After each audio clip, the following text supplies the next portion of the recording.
Welcome, everybody, to another edition of Beat Your Addiction with John Giordano. I'm your co-host, Scott Jones, and I want to thank everybody for joining us here today.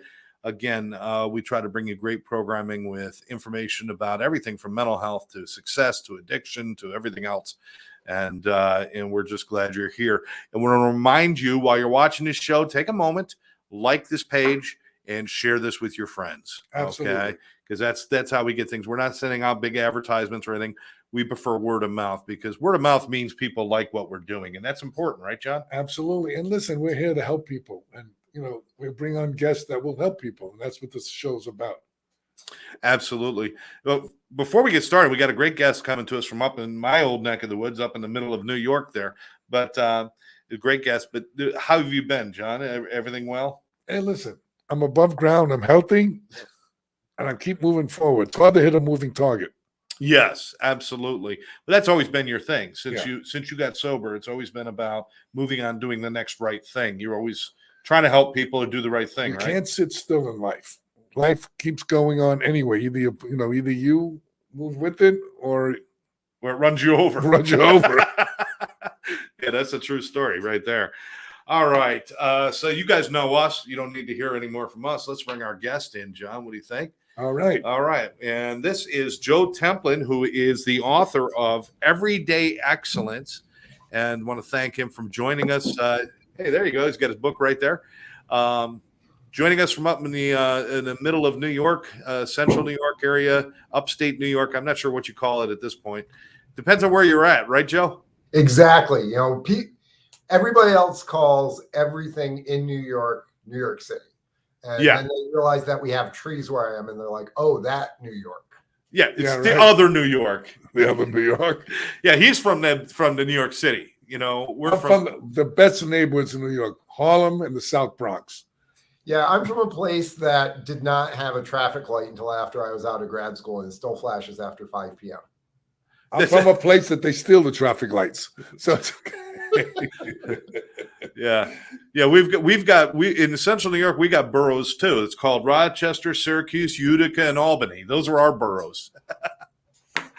So Joe, tell us to go 5 blocks. Up here, it takes 2 hours to go 150 miles. That's right.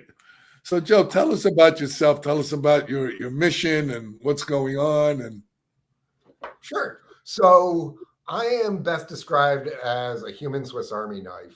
I've got a very diverse background. I don't like to say Renaissance man because I can't draw a straight line even with a ruler. I started college at 12 or 13 because my parents said 12 was too young. When I was 10 years old, I was legally dead from my asthma. Obviously, I got better. Eventually, I drifted into Taekwondo. You can see one of my trophies back there. Won an international championship. During COVID, I actually picked up ultra running, and so I did 2 ultra marathons last year. I was working on a third where I broke my leg, so I'm just getting back into that. As I said, I started college at 13. I was an applied physicist. I worked for the government. I've done research. I've done Intel, which I'm not allowed to talk about. I've been a financial advisor, and I went deep into psychology because of performance psychology from the martial arts, but also behavioral economics. And putting all those disparate pieces together has enabled me to live my mission, which is ultimately to help people clarify and achieve their goals and dreams, and to be able to live them in alignment with their feelings and philosophies. Well, we're very similar. You said martial arts. You studied martial arts? Yes. So I've got 35 plus years in Taekwondo, and my master's best friend was one of the top judo players on the planet. So I've cross-trained in a lot of areas. Okay. Well, I don't know if you know, I'm a grandmaster in Goju-Ryu Karate. Also national karate champ, Black Belt Hall of Fame, all that kind of stuff too. Oh, I know all that. Oh, well, I didn't know what you know. That's one of the things, is to always know more than you let on. And so I'm also very good at playing the idiot. Okay, well, that's okay. It's not an idiot, just playing calm. So what actually do you do? What do you have, like, training sessions for people? I mean, what actually? So what I actually do is I'm operating as a coach and consultant in a lot of ways. So organizations will bring me on in to do sales training and development, motivation, to help redesign their compensation packages and their training so that they can unlock more of the potential of the individuals that they have, to help work on parts of the culture so that you can develop a culture of excellence. I was actually talking with one of our black belts yesterday, how we have this culture within our school, and it's really two distinct cultures. When they're little kids, it's very play oriented because play is how children learn. But as you get up there in rank, it becomes a lot more self-driven and a lot higher standard. A lot of the guys that I used to train with were maximum security corrections officers, special forces, law enforcement. And so everybody else in my school is a lot bigger than me. I'm a scrawny guy. And so I had to learn how to punch above my weight in a lot of ways. But our culture is what drives the individual work ethic and ultimately performance. And so offices that can tap into that, or individuals who can adopt that mentality, then can apply it in a cross-functional sense so that discipline bleeds into how they interact on a personal basis and how they decide to interact with their children, how they approach whatever it is that they do professionally. So having all these different components is what we work on. And the book, Everyday Excellence, is a daily guide to growing. I call it a multivitamin for life because we all have these different components that are important to us. And if we can work on a little bit every single day, we can have this human Kaizen, this continuous improvement that ultimately can take somebody like me who literally could not even breathe and turn you into a champion. You know, that's very interesting. I when I do consulting work, I do exactly what your culture is so important that people don't really understand that you have to have a team approach. People have to have goals. They have to be able to work together and for a common goal. And most companies, you know, I was consulting for one company where they had the guy that was in charge was actually having the employees pit against one another. I mean, like stupid. I mean, you know, and the client, you know, in the addiction field, the client suffers along with the staff. Absolutely, because you don't have all the different parts working in harmony towards something that each cares about. It's like if your right hand just kept like, you know, punching your face, Right. It's going to cause problems. Right. I have a friend of mine, Jack Lenham. He has a company called People First. I don't know if you ever heard of it. He goes into Fortune 500 companies, especially hospitals, and he creates a culture of care, a culture of that the client comes first, you know, unity, all that kind of thing, which is so important. You can build that on a corporate level, but what you need to do then is you need to attract people into it who have the tendency towards that and then reinforce that. And so you get a feedback loop that ultimately benefits the organization, the individuals, and the clients.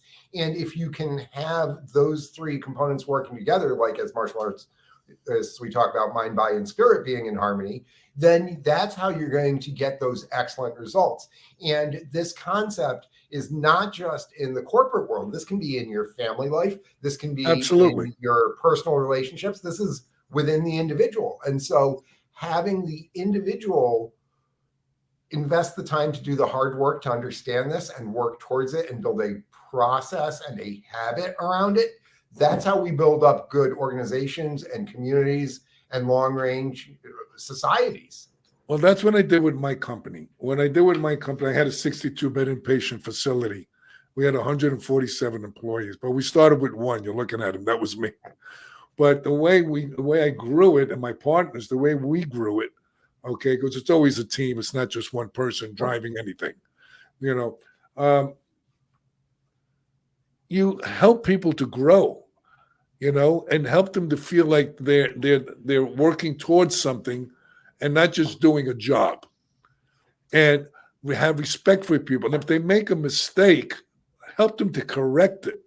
Instead of like a lot of these guys, they beat them up. What do you want? Shit, but that doesn't work very well.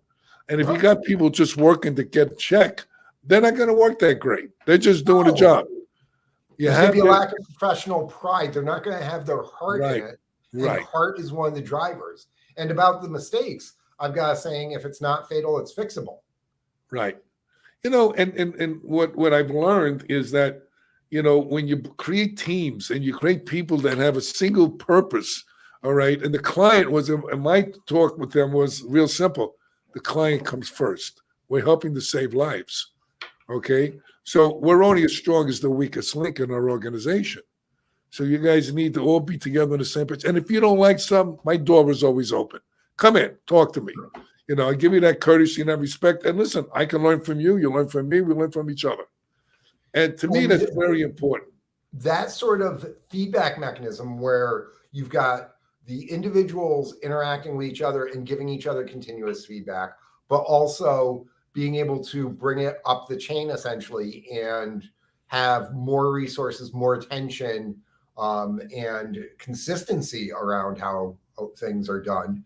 That sort of combination, that's exactly what I was talking about with the human Kaizen. You were applying it to your organization and you can see how the results, they weren't perfect to begin with, and especially as an organization grows, it goes through growing pains, but it was a continuous learning mindset. And that continuous learning mindset led for a great work environment where people love to work there probably, but also led to improving results and better impacts over time.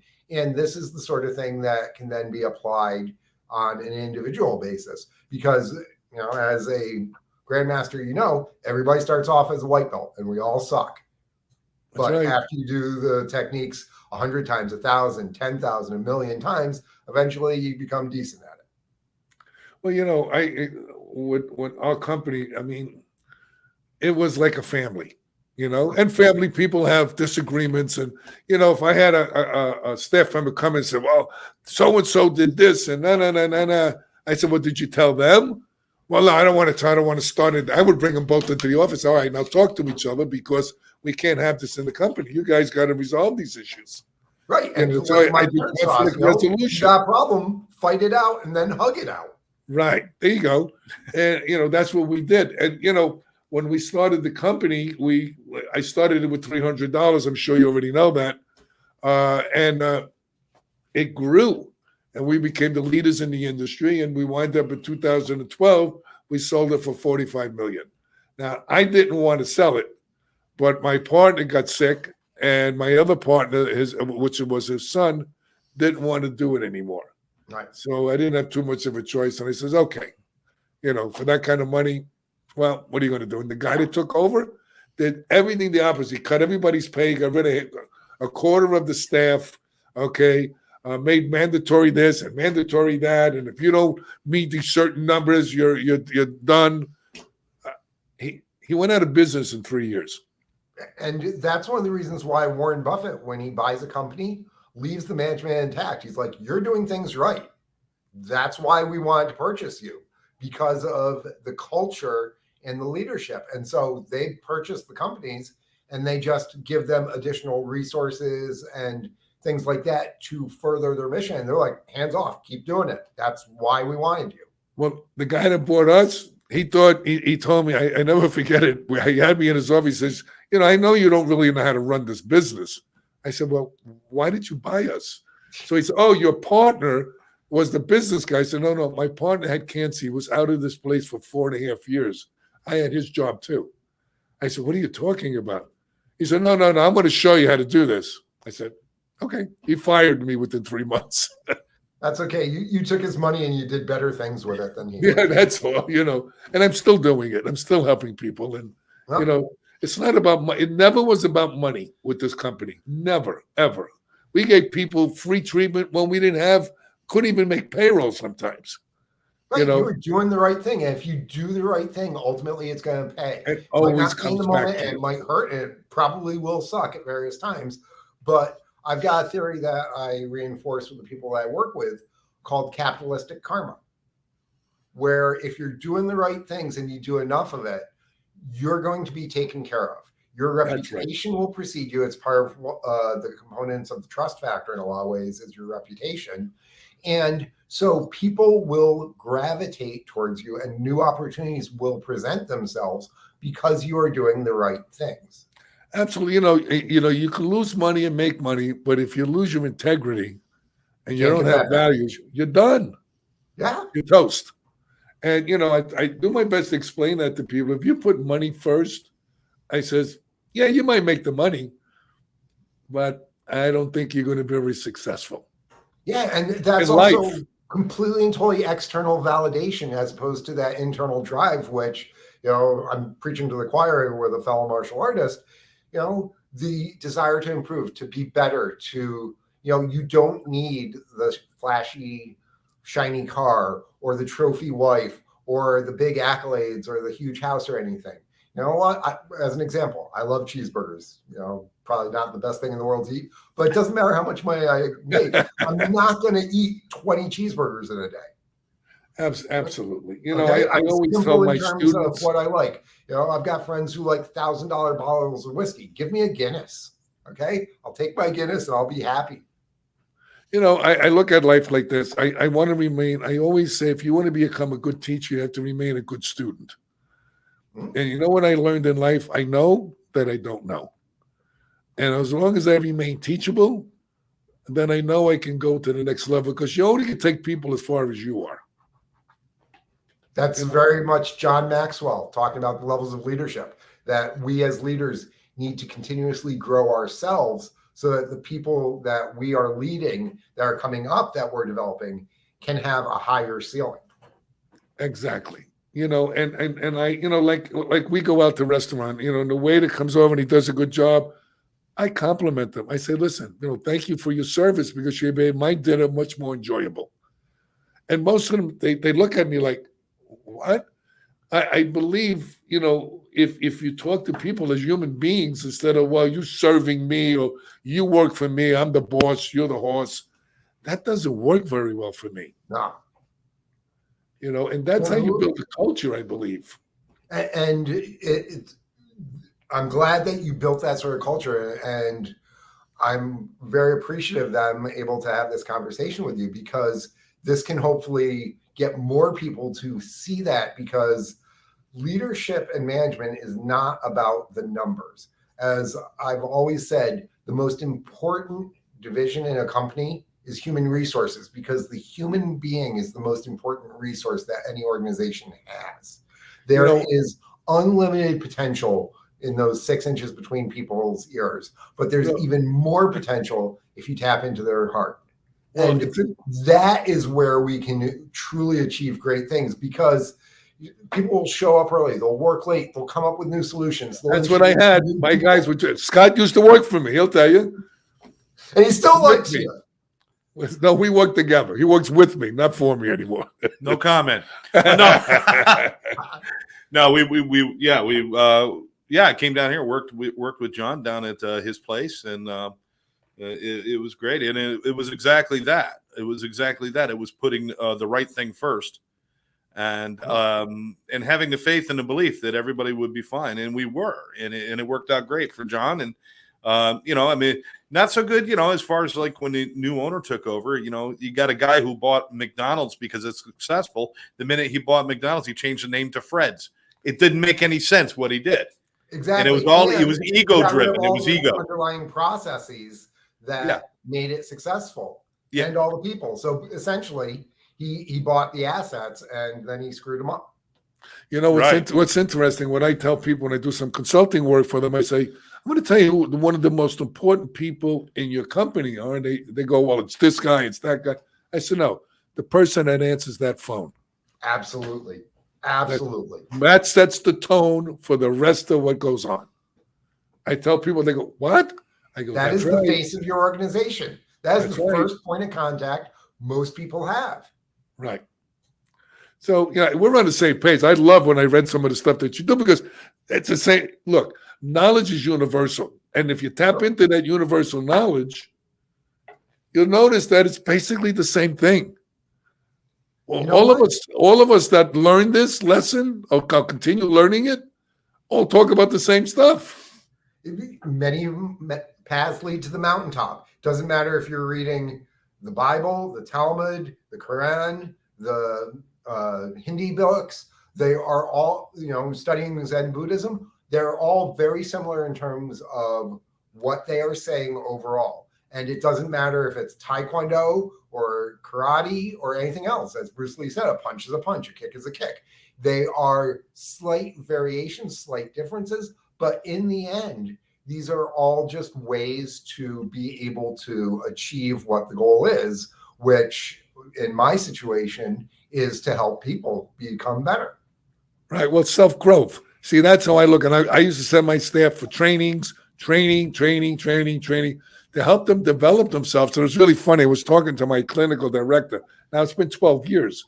And I'm looking back, and a lot of my employees that work with me, it was really interesting.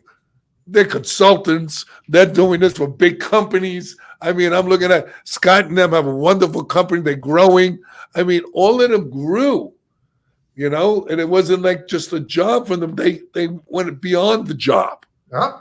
And to me, when, being a karate guy, if you if you create a student to be as good as you failed. You want them to be better than you. That's exactly the same thing that Master Grant teaches us, is that the goal of your students is that they should exceed you. Right. And that's what a good parent should want too. I mean, isn't that the American dream, that our children can do better and have more impact than what we did? And on their own journey, not your journey. Exactly. When people, when I talk to people, they say, well, I failed at this. I said, wait, there are no failures in life. There are only lessons. It's your perception that makes it what it is. Real simple stuff. I mean, we all know the same thing, when you go through all of this. Failure is feedback. I mean, as the former gifted kid growing up, you weren't supposed to make mistakes on exams. It had to be perfect all the time. And then you get into the real world, whether it's martial arts or business or art or music, and failure is de rigueur. I mean, it is literally the best feedback mechanism that you get. If you're not failing, it means that you're not growing. And so we have basically put mental caps on most of our society in terms of what they can potentially become because of the way that the school system is coaching them to this standard that was wonderful when everybody worked on an assembly line 50 years ago. But in the new world that we're moving into, that is much more chaotic and self-driven, completely inappropriate. Well, I only went to the 9th grade and I got a GED, and then I got all my certificates. I went to college and I got, 300 hours of addiction training and 6,000 hours of supervisor training. But then when I want to get licensure, I opened the book and I looked at when the book was printed. It was 7 years old. And I started to breeze through the papers and said, it's outdated. By the time I get out of here, it's going to be antiquated. So what am I doing here? And here I am. I said to myself, I was always very insecure. If you had a college degree or you were a lawyer or a doctor or an Indian chief, I went, wow, And even though I was a karate guy, very well respected, the inside, what the outside is, and the inside was totally different, And through recovery, after doing drugs and alcohol and going on that journey, recovery taught me that that's not the case. And my karate training supported that, which I forgot about while I was out there running around doing stupid things. Mm-hmm. And here I am. I'm writing books. I lecture all over the world. I'm in 79 medical and scientific peer-reviewed journals. I teach doctors and psychiatrists. I mean, it's almost comical. So I wrote a book, The Kid from the South Bronx Who Never Gave Up. And to encourage people to show them no matter, and my family's like a mafia family. My uncle threw my wedding and he killed a caterer at my wedding because he insulted him. I mean, I got a whole story with this. And I keep telling people, look, doesn't matter. When I'm sitting in group and one of the kids says, well, you don't know my family, how crazy they are. I said, I tell you what, I'll loan your mind for a while. Let me know how you do. My father was a heroin dealer. My grandfather was a Shylock. I mean, and I show people as best I can that, look, here I am. I got molested when I was a kid, all this stuff. And, being vulnerable for people to show them, look, all these things that happened to me got me where I am today. I remember I was doing a podcast for somebody. They said, what would you change in your life? I said, absolutely nothing. Because everything that happened in my life brought me to where I am today. And I believe you and I are on the same page. Yeah, I mean, being Irish German, I'm more like the Tom Hegna than the Sonny Corleone part of the family. But I mean, my mom was a nun, so I've got a different sort of trauma coming on from that. But we all go through shit. Oh, am I allowed to swear? I'm sorry, sir. So we not all a problem. Not a problem. And one of the things my father taught me was that in every situation, no matter how good, no matter how bad, whether it's a class, whether it's a seminar, whether it's a loss in the business or a relationship or whatever, you need to find the pearl in it. And pearls are made inside the oyster when they get a piece of sand or grit or something in there that's bothering them. But what they do is they build around it, they layer on around it, and they create something beautiful from that negativity. And if you can string together enough pearls of wisdom, you're going to ultimately have a very rich life. And so tomorrow's my dad's 82nd birthday, and I'm going to be celebrating him for teaching me things like that. So, I mean, I've been legally dead from asthma. I totaled my car with my skull. I screwed up in graduate school. I failed my 5th Dan black belt test. I screwed up in work multiple times. I ended up going into business with felons on several different occasions, not realizing it, and lost everything. I've been divorced. You know what? I'm still breathing. I'm still fighting. And it is that resilience that I think is one of the most overlooked components in long-range success. And that's one of the things that martial arts teaches. That's what sports can teach. This is one of the things that if I was able to say, all right, these are the couple of things that we're going to teach kids, I would make sure that all kids learn to handle adversity, because they then learn to surf the wave of life. Well, that's how they get stronger. You don't get stronger by everything going smooth. No. And when people, I tell people, look, if you don't have things going on in your life, that means you're dead. Yeah. You know what? In motorcycle riding, we had terms. When you're riding a motorcycle, there's two kinds of riders: ones who have gone down and ones that are going to go down. We all crash. We all have mistakes. I haven't met a successful person that hasn't had a series of failures on their way to make a success. And when I do find somebody who goes straight to success without failure, it's coming. It's coming. Yeah, it's going to come in. They didn't learn anything. Yeah. They didn't learn. And we all have trauma. Somebody who denies that they've had trauma is burying it so far that when it comes on up, it's going to explode and it's going to be really bad. That's right. A schizophrenic event or what have you. Because we all have trauma. The question is, what do you do with it? Do you go through post-traumatic growth like Dombrowski talked about and become better from it? So like you learn from your losses and you develop strengths from it? I mean, sir, you would not be able to have the reserves of strength if you had not gone down into those depths. Was it that Friedrich Nietzsche said that no tree can touch heaven if its roots do not go down into hell? Having those bad choices, those not great things occur, that gives us and helps us see the reserves that we can then draw upon in other difficult times that come down the road so we can survive it, but also draw upon to assist others. And that's something that we need to remember, is that very often we don't survive and thrive for us. It's in our service to other people and being able to go beyond our normal limits because somebody else needs help. I've got a friend, she's a special needs mother. Her son has a very rare form of pediatric cancer. And what this woman's able to accomplish because she has to for her kid is absolutely mind-blowing. Well, I always tell people, stop blaming the situation or blaming other people. Look at your side of the fence, because that's the only part you can really fix. If you try to change other people, good luck. You know how hard it is to change yourself? Yeah. Yeah. So, listen, gentlemen, we're coming up against a little bit of a time crunch here for the end of the show, but I wanted to throw a few points out there. First of all, Joe, how can people learn more about you, get your book, and find out more about what you do? How can they get a hold of you? So the best way is to go to the website, which is everyday-excellence.com, everyday-excellence.com. Every single day I post a new microblog to give them insight. There's excerpts from the book. They can purchase the book. All the podcasts live there. So it is a great resource and environment for people to develop their excellence. And that's one of the things I wanted to talk about real quick, Scott, because my mission is to reach 100 million people this year, this 12-month period, and have some form of positive impact on them. I don't care if it's through a podcast like this. They can buy my book. That's great. That pays for my beer. They can read articles that I write, TV shows.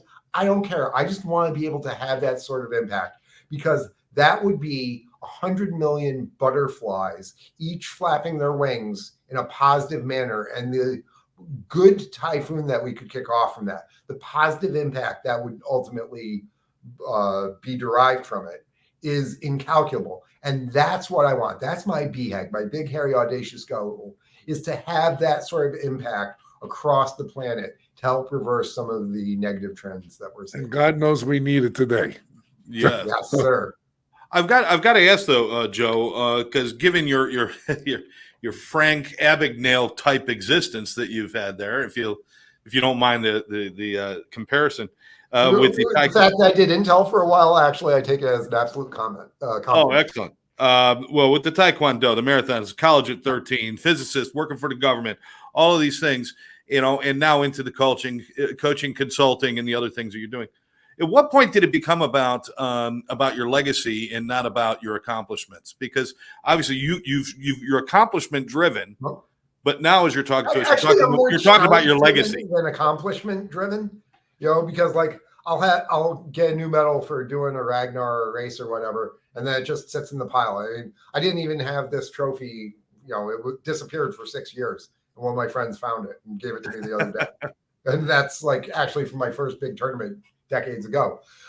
So the trophies mean nothing to me. The accomplishments mean very little other than how they can help other people. It's the challenge, it's the drive, it's the impact. So when you're talking about legacy, I mean, I was focused on legacy as to how I can help other people, even before my kids were born, even before I was married. So, this is going back to probably when I was a teenager. I was starting to be concerned about what sort of impact I could have on others and make them better. John, you understand that, having an impact on others, right? Yep. Have an impact on myself. Well, that's fantastic, and of course, we appreciate what you're doing. Absolutely, you're helping God's kids. That's all I care about. You know what? We were put on this earth to serve other people. That's what Muhammad Ali. Well, you're my brother from another mother. I will ask you one more question though, because there is such a plethora of coaches, if you will, out there that are I'm going to teach your business. I'm going to teach you. I'm going to give you financial success. I'm going to take you to the next level. I'm going to do all of this. And it's almost become a bastardized term. Do you find that it's sometimes the word coaching is almost like you want to leave it behind and kind of create your own way? Yeah, because everybody's a life coach now, or this or that coach and all that. And you know what? It comes down to somebody's got to do the work, and that's you as the individual. So I might guide you. I might give you some additional tools. I might give you the kick in the ass. I might watch the game tape with you so that you can see where you're messing stuff up. But ultimately, we have to do the hard work. What I can do as the coach is I can help stoke the fire in you. I can't spark it, but I can help stoke it. And I can help guide you a little bit. But in the end, you have to provide your own desire. If that happens, then I can help you achieve almost anything. But if you don't care, sorry, if I care more than you do about your future, it's not going to work.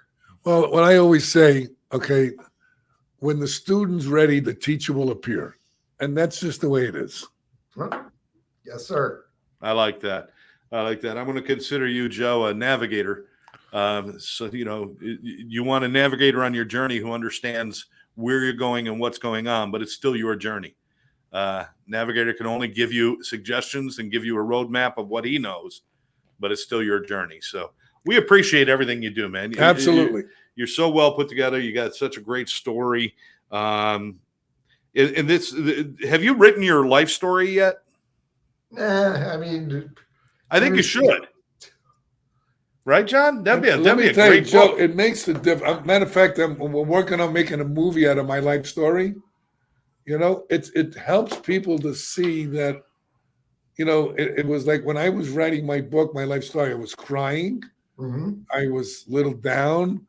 I was excited. I mean, I went through the whole emotional gamut. I had to put it down for a while because it was bringing up all of the things that I put back in my mind that I didn't think about anymore.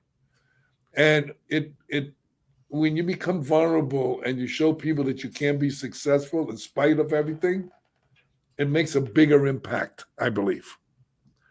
I have no problem telling parts of my story, and I would write my story so that my children and grandchildren can understand what I went through so that it can help them. But what I would rather do is take because there's parts of my background which are just absolutely boring. I mean, they may be boring to you. Millions of they may be boring to you because that's your perception. But if I can take those lessons and distill it even more to be able to help people and they can use that as fuel so that they can get more. If we could do that, then nobody wants to read about just this big-nosed geek. But if they can get a couple of vignettes that help them out, almost like the way that poetry takes these complex emotions and these large experiences and distills it down into a very powerful message, just the same way that music takes all these experiences, the same way that almost like sound bites take complex ideas, or a mathematical model takes this entire subject and puts it into something that somebody can take, and they won't even remember the name of the model, but they'll be able to apply it in their world to be better. That's what I want. I don't care about my name other than not sullying it in honor of my. We don't have your name. We don't know. We can't find you. But I care about I got you. You care about the message. Yeah, I got you. Well, absolutely. I guess we're out of time. Yeah, Joe, thank you so very much. Stay cool today while you're dealing with your heat wave up there. And what we're going to do is we're going to send you back to the waiting room. If you could hold on for just a minute, we'll come back to you after we close things out. Okay. Will do, gentlemen. Thank you. All right. Be excellent and grow today. Thank you very much, John. What a great guest. Yes. Joe Templin. Yes. Check it out. Everyday Excellence is a great book. Everybody should get a hold of it and check it out. And in the meantime, there's all sorts of stuff going on out there. The addiction is still off the hook. Mental health is going untreated all the time. And if we don't get enough going on, we got to add monkeypox now into the mix. Somebody decided to get next it's going to be gorilla pox. Yeah, I know. Somebody in some country got a little too close to a spider know what monkey, it is? and now look at this. It's all about fear. And that's what they're doing instead of solutions. So take that fear, instead of turning that into hatred or blaming, just turn around and take that and say, things are hard out there. I better check on my neighbor. I better check on my friends. I better be closer to people because it's more important than ever that we take care of each other. Remember what fear is. FEAR, false evidence appearing real. And what people usually do, they F everything and run. F everything and run. I'm going to go with that one. All right, folks. Thanks for joining us right here on Beat Your Addiction. For John Giordano, I'm Scott Jones saying, make sure that you like us and share us with your friends, and we'll catch you next time. Have a blessed day.